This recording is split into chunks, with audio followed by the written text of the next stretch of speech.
এক নদীরই উজান ভাটির আমরা দুটি ধারা, এক আকাশে জ্বলে ওঠা আমরা দুটি তারা। ও তুমি আমার, আমি তোমার প্রেমে পাগল পারা। আমার ভালো দিক বোধহয় এইটাই যে আমি খুব মানুষের কাছে খুব সহজভাবে মিশতে পারি এবং আমার ভেতরে একটা চ্যারিটি কাজ করে। আচ্ছা, মানুষের উপকার করবার একটা প্রবণতা আমার বাবা চাচাদেরও ছিল, আমার মারও ছিল, আমার ভাই বোনদেরও আছে, আমার একটু বেশি আছে।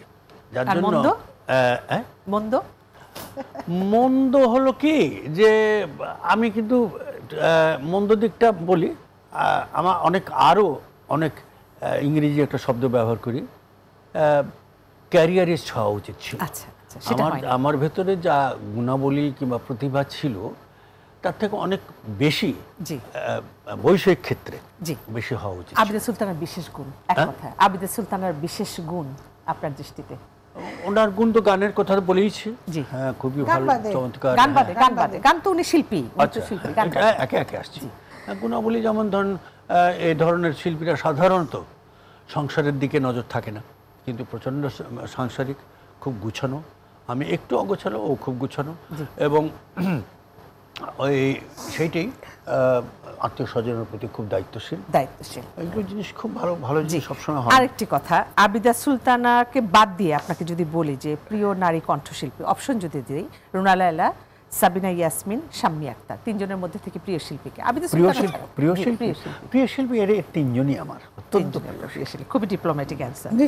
গায়িকা হিসাবে না, ডিপ্লোম্যাটিক না, তাই কিন্তু কারণ যেমন ধর শাম্মী আক্তার, শাম্মীর মারা গেছে, আমার সঙ্গে অনেক গান করেছে। হ্যাঁ, আপনার সঙ্গে অনেক গান।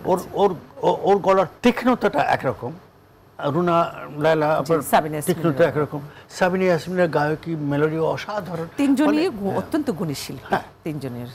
আচ্ছা, গায়িকা হিসেবে আবিদা সুলতানাকে কত নাম্বার দিবেন?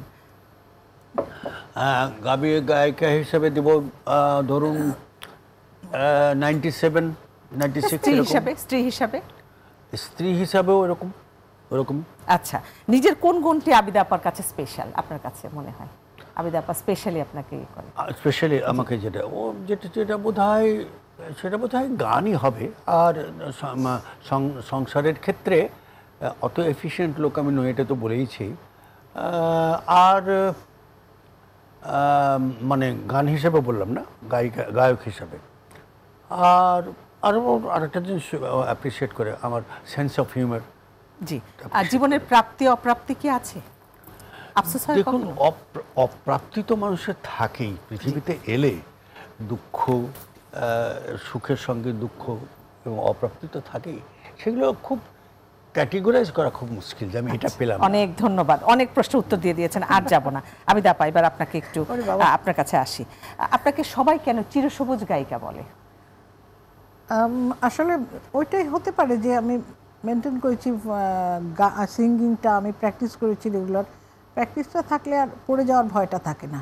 আচ্ছা, এখনো আপনি মানে দুজনেই কি আপনারা মানে রেওয়াজ করেন? একদম না করলে না, 2 দিন প্র্যাকটিস না করলে মনে হয় গিলটি ফিলিং হয় একটা ভিতরে। আমি এটার কথাটা আরেকটু অন্যভাবে দিই। আজকে যদি আমি রেওয়াজ না করতাম, গলাটা ঠিক না থাকতাম, তাহলে এই মঞ্চে কিন্তু আপনি আমাকে ডাকতেন না। আচ্ছা, আপনার তো অনেক বিখ্যাত গান, বলে শেষ করা যাবে না। আপনার নিজের কোন গানটি আপনার কাছে সবচেয়ে বেশি প্রিয়? হ্যাঁ, যেমন আছে এমনি করে একদিন প্রেম হয়ে যায়, গাজী মাজহারুল আনোয়ারের লেখা, আলাউদ্দিন আলীর সুর। আর বিমূর্ত ওই রাত্রি আমার তো আছেই, এটা আছেই। শিবদাস ব্যানার্জির লেখা, ভূপেন হাজারিকার সুর, তুমি চেয়েছিলে ও যাতে আছে।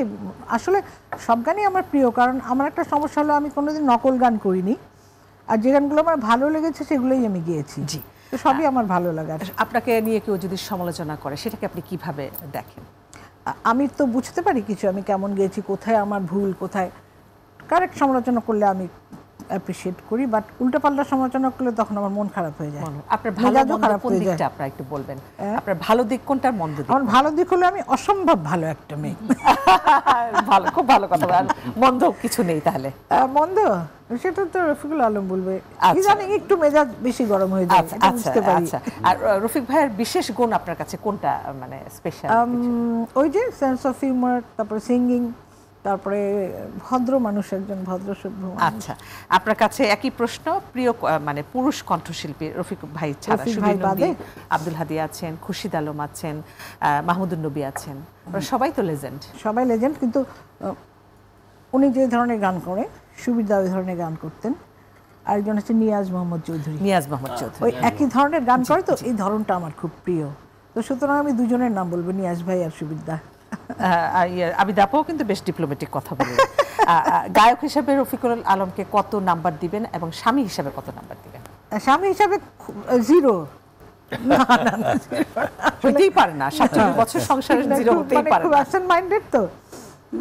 স্বামী হিসাবে 67, আচ্ছা সিঙ্গার হিসাবে 97। আচ্ছা, এবার একটু বলেন যে সে বেলা এ বেলায়, দুই বেলার মধ্যে আবিদা সুলতানাকে কোন বেলায় নিজেকে খুঁজে পান আপনি?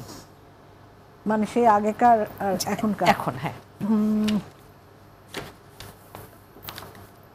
একটু চিন্তা করি, প্রশ্নটা একবার করো তো আমার।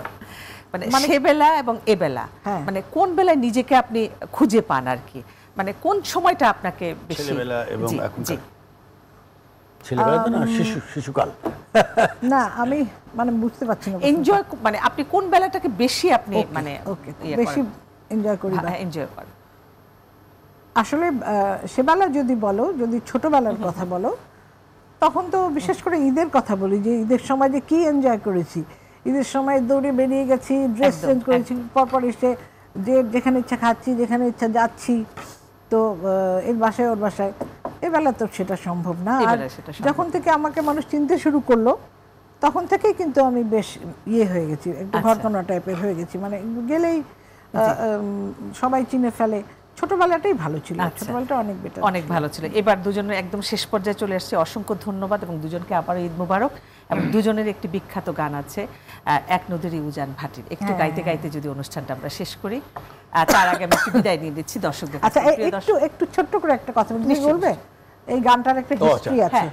এটা ইতিহাস হলো কি, আমাদের বিয়ের সময় সত্যদা, আমাদের প্রখ্যাত সঙ্গীত পরিচালক সত্য সাহা, উনি এলেন আমাদের বউ ভাতে এসেছি, হাতে তার কাছে কোনো উপহার নেই, বললে আমি কোনো উপহার তোমাদের দেবো না, আচ্ছা, একটা উপহার দেবো, আগামী পরশুদিন খবর দেবো।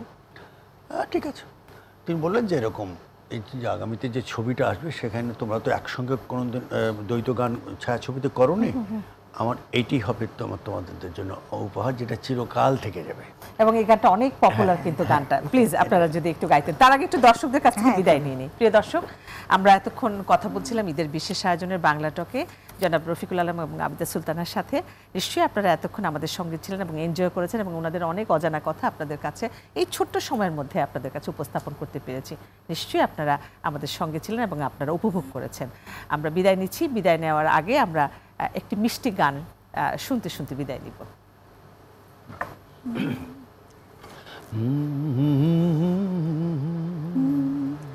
এক নদীর উজান ভাটির আমরা দুটি ধারা, এক আকাশে জ্বলে ওঠা আমরা দুটি তারা, এক নদীর উজান ভাটির আমরা দুটি ধারা, এক আকাশে জ্বলে ওঠা আমরা দুটি তারা। ও তুমি আমার, আমি তোমার প্রেমে পাগল পারা, তুমি আমার, আমি তোমার প্রেমে পাগল পারা, প্রেমে পাগল পারা, এক নদীর উজান ভাটির আমরা দুটি ধারা, এক আকাশে জ্বলে ওঠা আমরা দুটি তারা।